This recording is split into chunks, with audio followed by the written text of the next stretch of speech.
Welcome to Story Sprout, where every little story is a tiny seed, and today's tale just might grow something wonderful inside you. Long ago, sailors told stories of a compass that didn't point north. They said it guided those who were lost, not across the sea, but back to what was true. Most thought it was just a myth, until two children found it again. This is the story of Mara and Eli, and how they learned that sometimes the hardest path is the one that leads you back to yourself. Greyhaven was the kind of town where the sea spoke louder than the people. Boats creaked, gulls cried, and secrets hid under every tide. For Mara and Eli, this was home, though adventure often called louder than safety. Let's check that old boathouse. Maybe it still has maps or old gear. Or maybe just mold and splinters. You always pick the creepiest places, Mara. Mara laughed, but Eli followed her anyway. He always did. Not because he was fearless, but because he trusted her heart, even when her head ran ahead. Whoa! Look at this! A compass, but it's glowing? The brass compass shimmered faintly, its needle trembling, not pointing north, but spinning, then settling toward the cliffs. Eli, it's pointing somewhere. Let's find out where. The path twisted through whispering pines. The farther they went, the stronger the compass glowed. But when Mara grew impatient or spoke sharply, the light dimmed. Why isn't it staying still? Make up your mind already. Maybe it doesn't like bossy people. Haha. They laughed. But something in Eli's words rang true. The compass didn't just respond to direction, it responded to character. They went through the path and saw a small cabin by the shore. Inside, a soft fire crackled. An old man sat by the window, his gray beard moving gently as he hummed a sailor's tune. So, it's chosen again. You mean this? You know what it is? Aye, the compass of whispers. It doesn't guide travelers, it guides hearts. How can a compass do that? Because it listens to your words, your choices. If you lie, it leads you astray. If you're honest, it shows the path that truly matters. Mara's eyes shone with wonder, but Eli's filled with quiet unease. He sensed the compass carried more than magic. It carried judgment. Every person who follows it faces a test. Some may turn with wisdom, some never return at all. That night, a storm rolled in.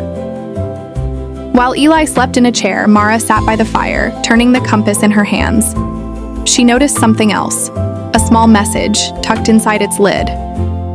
Truth will drown where greed takes breath. The words chilled her, but curiosity burned stronger. I'll find what it's pointing to, no matter what it is. The next morning, the compass glowed like sunrise gold. Eli hesitated, but Mara charged ahead. Mara, are you sure we should? Eli, we have to. This might be what Mr. Thorne meant. They crawled through the rocks, their lanterns flickering as the tide hissed against stone. The whispers returned, faint and echoing. Truth or treasure, choose. There, a chest. A small, coral-covered chest glimmered in the water. Mara rushed forward, ignoring Eli's call, and grabbed it. Wait, look at the compass. Just when Mara opened the chest, the compass's glow turned red. The water began to churn. Suddenly, the cave started to tremble and the rocks started to fall. Eli, help me! Drop it, Mara. Please. But greed is a heavy anchor. The harder she held, the faster the sea rose. Water rushed in, cold and merciless. Eli struggled to pull Mara back, while the compass rolled between them, flashing wildly. I wanted to prove I was brave. I wanted something to make me matter. You already matter, Mara. You just have to believe it without treasure. Okay, I will. Mara's grip loosened. The chest slipped beneath the waves, and the compass blazed gold. The water calmed instantly, and a beam of light, warm, steady, shone from above, leading them out. They headed back towards Mr. Thorne's cottage, both drenched and shivering and exhausted.